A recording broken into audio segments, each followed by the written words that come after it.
నేనేం చేశానండి? అందరిలాగే వచ్చి బొట్టు పెడుతున్నాను. అదే ఆ బొట్టు పెట్టే అర్హత నీకుందో లేదో నువ్వు తెలుసుకోవద్దా?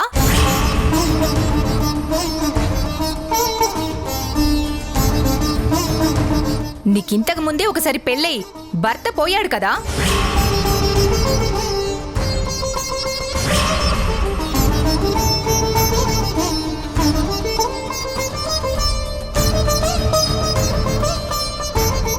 ఆ తర్వాత మళ్ళీ పెళ్లి చేసుకున్నావు. పోనీ ఆ మొగుడితోనైనా సంసారం సరిగా చేస్తున్నావా? అది కాస్త పెటాకులైంది, అవునా కాదా? నిజమేనండి. నా మొదటి భర్త చనిపోయిన మాట వాస్తవమే. నా రెండో భర్తతోటి చిన్న చిన్న డిస్టర్బెన్స్లుండి విడిగా ఉంటున్నాను. మరి అంత తెలిసిందానివి ఏ మొహం పెట్టుకుని ఈ ఫంక్షన్కి వచ్చావమ్మా? నీలాంటి అమ్మాయి ఈ అమ్మాయి మాంగళ్యానికి బొట్టు పెడితే శుభం జరుగుతుందంటావా? ఆ మాత్రం తెలుసుకో అక్కర్లేదా?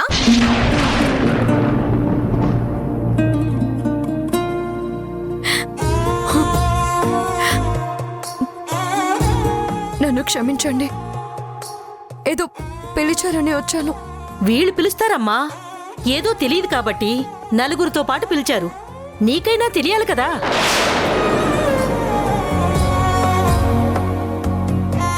నీ అదృష్టమే అలా ఉంటే నువ్వు దీవించిన ఈ అమ్మాయి పరిస్థితి ఏంటి?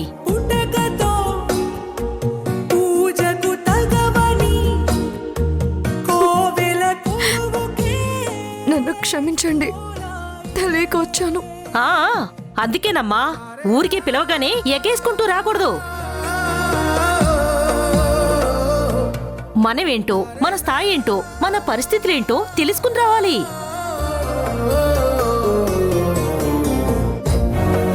తగుదునమ్మా అంటూ ప్రతి చోటికి వచ్చేస్తే ఇలాగే ఉంటుంది.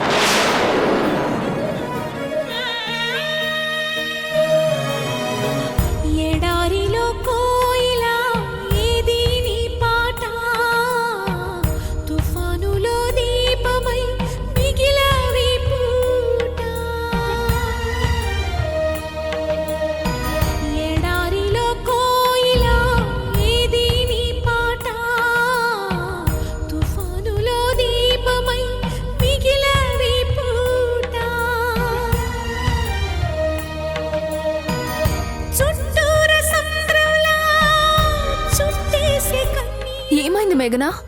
ఎందుకలా ఉన్నావు?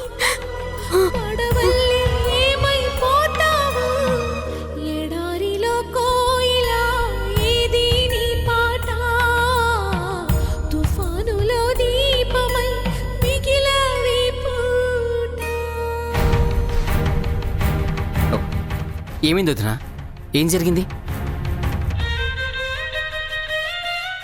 నువ్వైనా చెప్పమ్మా, ఏమైంది? అక్కడ అందరూ అమ్మని తిట్టేశారా ఆంటీ? ఎందుకు తిట్టారు? ఏమైంది? అక్కడ అమ్మని నిత్యం వదిలే. ఏంటి మేఘన వదిలేసేది? అసలు ఏం జరిగిందో చెప్పకుండా నువ్వు ఆపేస్తే ఎలా తెలుస్తుంది? ఏం తెలియాలి? నా దరిద్రాన్ని, నా దురదృష్టాన్ని ఇంకోసారి అందరూ వెక్కిరించారు. చాలా, ఇంతకన్నా నేను చెప్పేదేమీ లేదు. అసలు తప్పు వాళ్ళది కాదు, నాది. నేనేంటో, నా స్థాయి ఏంటో తెలుసుకోకుండా అక్కడికి వెళ్ళినందుకు నాకు నిజంగా బుద్ధి లేదు. మేఘనా ప్లీజ్, అసలు వాళ్ళు ఏం మాట్లాడారు? ఏం చెప్పుకోమంటావు నవ్య? ఒక భర్తని పోగొట్టుకున్నాను, ఇంకో భర్తని వదిలేసొచ్చాను. నాలాంటి వాళ్ళు శుభకార్యాలకి, పుణ్యకార్యాలకి రాకూడదంటావు. నేనొచ్చి సుమంగళికి బొట్టు పెడితే నా దురదృష్టం వాళ్ళకెక్కడ అంటుకుంటుందో అని వాళ్ళు భయపడుతున్నారు. ఆ మాట అన్నది ఎవరు? అసలు వాళ్ళు పిలిస్తే వెళ్ళావా, లేక నీ అంతటా నువ్వు వెళ్ళావా? పిలిచేటప్పుడు తెలీదా? ఇప్పుడు వాళ్ళ నోటుకొచ్చినట్టు మాట్లాడతారా? అసలు వాళ్ళు మనుషులేనా? వాళ్ళని అలా వదిలిపెడితే లాభం లేదు వదినా. వాళ్ళ సంగతి ఏంటో ఇప్పుడు తెలుస్తాను. ఒక్కొక్కల పళ్ళు రాలగొడతాను. ఆగు గురు. అది కాదు వదినా, వాళ్ళకి ఇంత ధైర్యం ఉంటే వాళ్ళు నోటికొచ్చినట్టు మాట్లాడతారు. అసలు వాళ్ళు నీ గురించి ఏం తెలుసని మాట్లాడుతున్నారు? వాళ్ళకి తెలిసిందే వాళ్ళు మాట్లాడుతున్నారు గురు. వాళ్ళు అన్న దాంట్లో తప్పేముంది? వాళ్ళందరి దృష్టిలో నేను ఒక దురదృష్టవంతురాల్ని. అది కూడా నిజమే కదా. అంత దురదృష్టవంతురాలు ప్రపంచంలో బహుశా ఎవరు ఉండరేమో. వాళ్ళు అన్నట్టుగానే నేను బొట్టు పెట్టడం వల్ల నా దురదృష్టం వాళ్ళకి అంటుకుంటే వాళ్ళ ఆలోచనలో తప్పులేదు. ఇంకా ఏ లోకంలో బ్రతుకుతున్నావు మేఘనా? ఇంకా అదృష్టాలు దురదృష్టాలు అంటూ మనుషుల్ని వేరు చేసి చూసే ఇలాంటి దుర్మార్గపు ఆలోచనలు ఇంకా ఈ మనుషుల్ని వదిలిపెట్టి పోలేదా? అంటే అక్కడున్న వాళ్ళందరూ మంచోళ్ళా? వాళ్ళందరూ భర్తలతో కలిసున్నారు కాబట్టి వాళ్ళందరూ మహాపతివ్రతల కింద లెక్కనా? వాళ్ళేంటో వాళ్ళ బ్రతుకులేంటో ఒక్కొక్కళ్ళవి బయటికి తీస్తే గాని తెలీవు. నీ గురించి వాగిన వాళ్ళందరి మొహాలు పగిలేలా సమాధానం చెప్తాను. వద్దు నవ్య, ఇలా సమాధానాలు చెప్పుకుంటూ పోతే ప్రపంచంలో అందరికీ మనం సమాధానం చెప్పుకుంటూ పోవాలి. ఒక్కొక్కరికి కాదు, అందరికీ అర్థమయ్యేలా సమాధానం చెప్పగలిగితే చెప్పాలి, లేదంటే తల వంచుకుని పోవాలి. అయినా కాలం మనది కాదు అన్నప్పుడు తల వంచుకుని రావడం తప్ప వేరే మార్గం లేదు. ఈసారి దాన్ని ఇంటికి రాని చెప్తాను. గ్యాస్ బండ కావాలి, కాఫీ పొడి కావాలి, పంచదార కావాలని వస్తుందిగా, అప్పుడు చెప్తాను. ఇదిగో పిల్లలు, ఇప్పుడు చెప్తున్నాను, ఆవిడ బయట ఎక్కడ కనిపించే సరే అస్సలు మాట్లాడద్దు. ఎవ్వరింటి మనం వెళ్ళొద్దు, సరేనా? గురు, పిల్లల్ని లోపలికి తీసుకెళ్ళు. పిల్లలు రండి.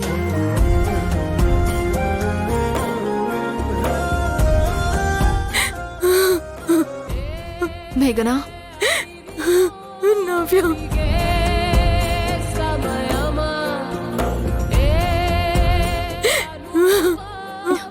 మేఘనా ఏడోకు. నా వల్ల కావట్లేదు నవ్య. నా జీవితంలో జరిగిన ప్రతిదీ నా ప్రమేయం లేకుండానే జరిగిపోయింది. అమర్ నా జీవితంలో నుంచి వెళ్ళిపోతాడని నేను ఊహించలేదు. అనుకోకుండా జరిగిన యాక్సిడెంట్లో తను దూరం అయిపోయాడు. నా పిల్లలే నా ప్రపంచం అనుకుంటుంటే నాకు సంబంధం లేకుండా నందు నా జీవితంలోకి వచ్చాడు. నేనెంత కాదంటున్నా నా చుట్టూ తిరిగాడు. ప్రేమ ప్రేమ అన్నాడు. నువ్వు లేకపోతే బ్రతకలేను అన్నాడు. నేను అప్పటికీ చెప్తూనే ఉన్నాను, ప్రేమించినంత ఈజీ కాదు ప్రేమని బ్రతికించుకోవడం అంటే. నా మాట నమ్మలేదు. నీ నమ్మకానికి కొత్త అర్థాన్ని నేనిస్తాను అంటూ నా జీవితంలోకి వచ్చాడు. నా పిల్లల్ని తన పిల్లలు అన్నాడు. తనతో కలిసి కొత్త జీవితం మొదలు పెడుతున్నాడని శతకోటి ఆశలతో ఆ ఇంటికి వెళ్ళాను. కానీ చివరికి జరిగిందేంటి? ఎవరో మాకు తెలియని ఒక వ్యక్తి మా మీద కక్ష పెట్టుకొని ఇవన్నీ చేస్తూ ఉంటే నందు నా మీద నమ్మకం పెట్టుకోలేకపోయాడు. నేను తన జీవితాన్ని నాశనం చేశానని, తనని అవమానించానని తను అపోహపడ్డాడు. చివరికి నన్ను ఇంట్లో నుంచి బయటికి వెళ్ళగొట్టాడు. నువ్వే చెప్పు నవ్య, ఇంకా ప్రేమ ఉందంటావా? ప్రేమ అనే పదానికి అర్థం ఉందంటావా? జీవితంలో ఒక్కసారి దెబ్బతిన్న తర్వాత నందు ప్రేమని చూసి ఎంతో ధైర్యం తెచ్చుకున్నాను. ఇప్పుడు ఆ ప్రేమ లేకపోతే నేను ఒంటరిని అయిపోతాననే భయం నన్ను కుదిపేస్తుంది. నాకు భయం వేస్తుంది నవ్య. భవిష్యత్ని తలుచుకుంటే తెలియని నిరాశ నన్ను కమ్మేస్తుంది. నందు నన్ను ప్రేమించాడని అందరికీ చెప్పుకుంటున్నాను, కానీ నేను తనని ఎంత ప్రేమించానో నాకు మాత్రమే తెలుసు. ప్రతి క్షణం నాకు నందు గుర్తొస్తూనే ఉన్నాడు. భయపడకే, మీ ప్రేమే మీ ఇద్దరిని కలుపుతుంది. నా మాట నమ్ము.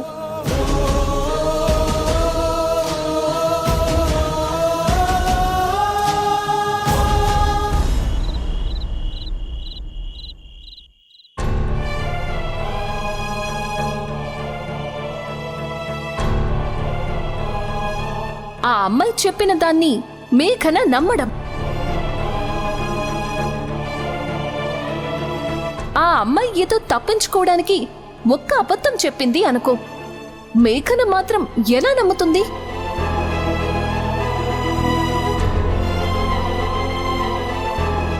అసలు మేఘన నా గురించి అలా ఎలా మాట్లాడింది? తను నన్ను అర్థం చేసుకుంది ఇంతేనా?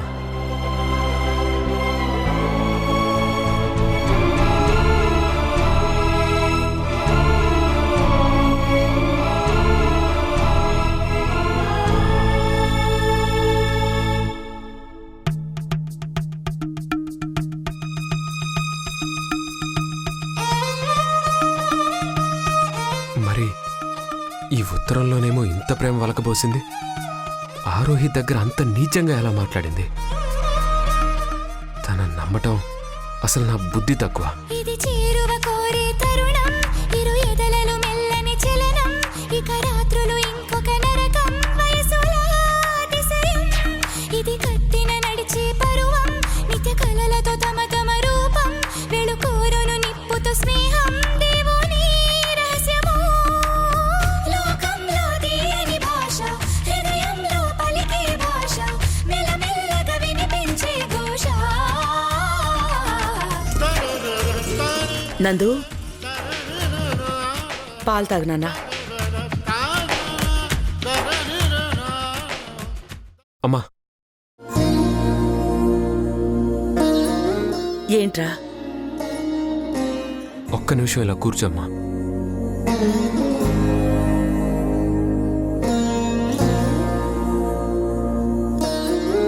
కూర్చోమ్మా.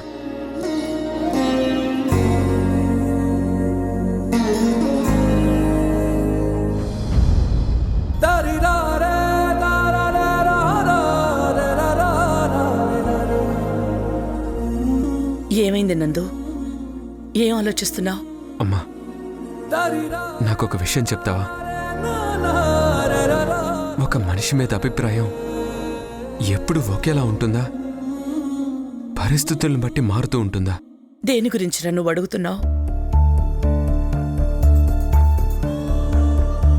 ఊరికే అడుగుతున్నానమ్మా. ఇప్పుడు ఒక మనిషి మీద ఒక ఒపీనియన్ ఉంటుంది కదా, అది మనసులో సంతోషం ఉన్నప్పుడు ఒకలాగా, బాధలో ఉన్నప్పుడు ఒకలాగా, కోపంలో ఉన్నప్పుడు మరొకలాగా మారిపోతూ ఉంటుందా? నీకో విషయం చెప్పనారా? మనిషి ప్రవర్తనలో ఎప్పుడూ మార్పుండదు. ఆ మనిషిని అర్థం చేసుకునే పరిస్థితుల మీదనే దాని ప్రభావం ఉంటుంది. మన మనసు సంతోషంగా ఉంది అంటే ఎదుటి వాళ్ళు ఏం చెప్పినా ఏం చేసినా అందులో మనకి తప్పులు కనిపించవు. అదే ఆ మనిషి మీద కోపం వస్తే ప్రతి చిన్న విషయాన్ని భూతద్దంలో వెతుకుతూ ఉంటాం. ఆ టైంలో వాళ్ళు ఏం మాట్లాడినా అది తప్పుగానే అనిపిస్తుంది. దేనికైనా పరిస్థితులే కారణం నందు. కాని ఒక్కటి మాత్రం చెప్పగలను, ఒక మనిషి మీద మనకి ప్రేమ ఉందా లేదా అనేది ఆ మనిషి సంతోషంగా ఉన్నప్పుడు కాదు, కష్టంలో ఉన్నప్పుడే తెలుస్తుంది. ఈ ప్రపంచంలో ఏ ఇద్దరు మనుషులు జీవితాంతం సంతోషంగా ఉండలేరు. అలా ఉండడం కూడా సాధ్యపడదు. ఎంత అన్యోన్యమైన జంటకైనా, ఎంత ప్రాణ స్నేహితులకైనా ఏదో ఒకరోజు విడిపోయే పరిస్థితులు ఖచ్చితంగా వస్తాయి. అలాంటి విషమ పరిస్థితులు వచ్చినప్పుడే ఒకరి గురించి ఒకరు అర్థం చేసుకోవాలి. అవతలి వ్యక్తి మన గురించి మాట్లాడాడు అనగానే వెంటనే ఆవేశపడిపోకుండా వాళ్ళు మాట్లాడింది నిజమా కాదా అని మనకి మనం ఆలోచించుకోవాలి. నిజమైన ప్రేమ ఎప్పుడైనా కష్టంలో ఉన్నప్పుడే కనిపిస్తుంది నందు. చీకట్లో ఉన్నప్పుడే దీపం విలువ తెలుస్తుంది, కష్టంలో ఉన్నప్పుడే ప్రేమ విలువ తెలుస్తుంది.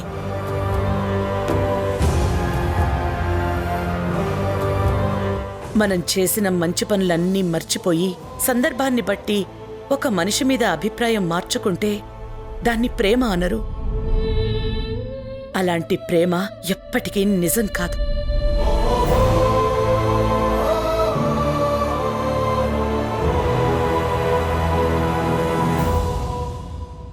పాలు తాగు. ఒక మనిషి మీద మనకి ప్రేమ ఉందా లేదా అనేది ఆ మనిషి సంతోషంగా ఉన్నప్పుడు కాదు, కష్టంలో ఉన్నప్పుడే తెలుస్తుంది.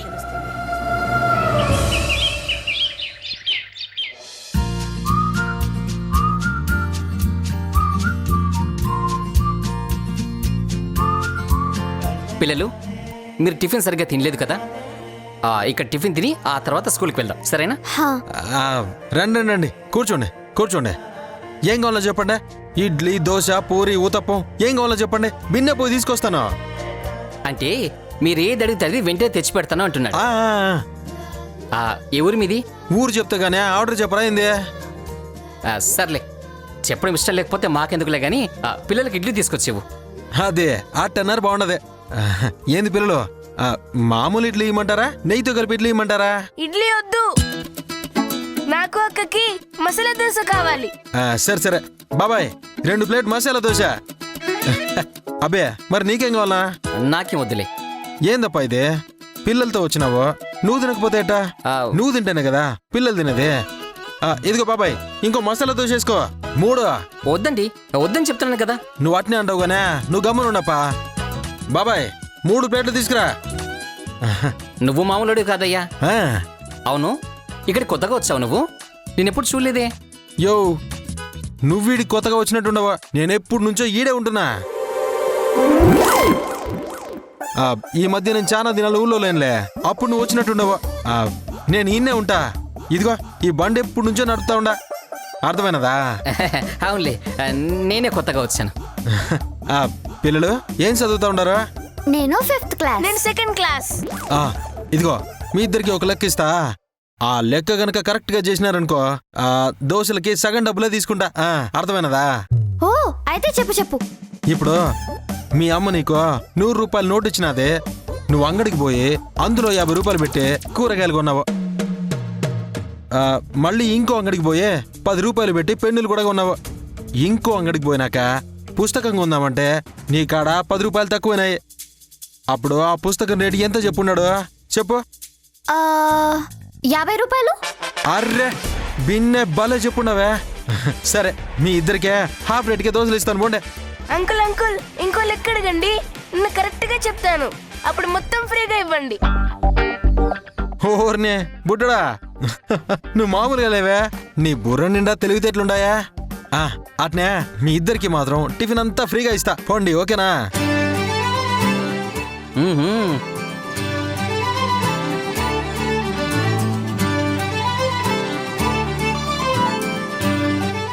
ఇదిగోండి మీకోసమే స్పెషల్గా చేసినాడు బాబాయ్, తినండి తినండి. ఇదిగోప్ప దోశ తిను.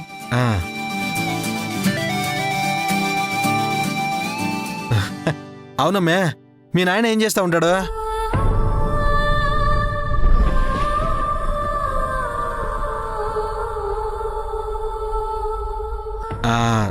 నిన్ను చూస్తా ఉంటే మీ నాయనకి బాగా ఇష్టం ఉన్నట్టుండదే, నువ్వు నాన్న కూర్చువు కదా. ఏయ్, అవన్నీ నీకెందుకయ్యా? అనవసరమైన మాటలన్నీ మాట్లాడకు. ఇదిగో నీ డబ్బులు తీసుకో. అరే ఫ్రీగా ఇచ్చినానప్పా. ఏం అవసరం లేదు. అరే అరే నువ్వే ఉంచు. ఏం తప్పు ఇదే? పిల్లలు అరే పదండి. పిల్లల్ని తిని అరే తినకుండా పదండి. అబ్బే పద. అర్రా ఏంది అబ్బే ఇంత కోపంగా ఉన్నాడు? ఇప్పుడు నేనేమన్నాననే? ఏందో ఈ మనిషి. బాబాయ్ ఇదిగో.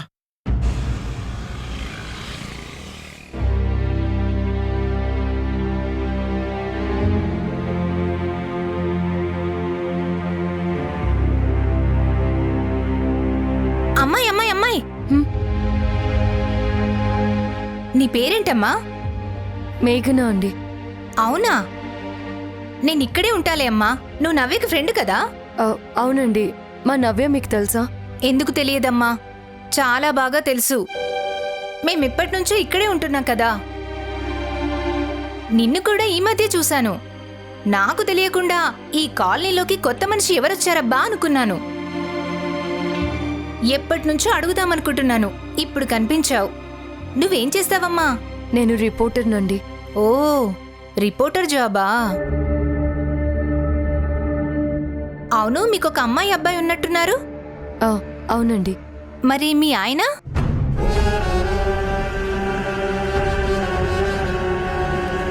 లేడండి.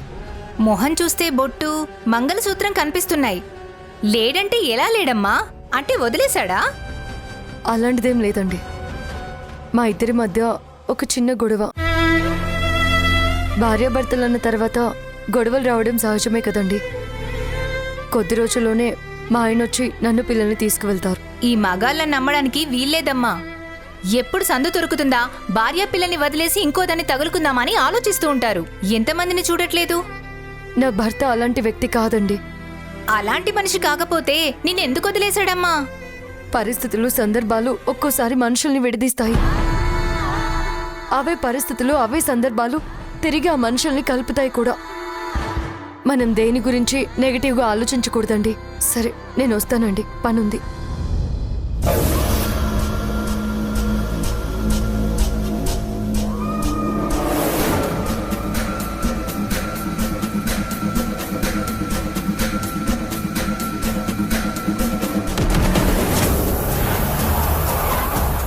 అది నా పట్టి అని నా బ్యాగ్లో పెట్టావా? ఆ పట్టి నాది కాదే. నీది కాదా? మరి ఎవరిది వదినా? దీనికోసం ఆరోహి చాలా ట్రై చేసింది. గురు, ఆ రోజు లాయర్ గారు వచ్చి నేనేదో ఆస్తి రాయించమన్నాను అని చెప్పి గొడవ పెట్టుకుంది పూజ రోజు కదా? అవును వదినా. కళ్ళు కనిపించట్లేదు.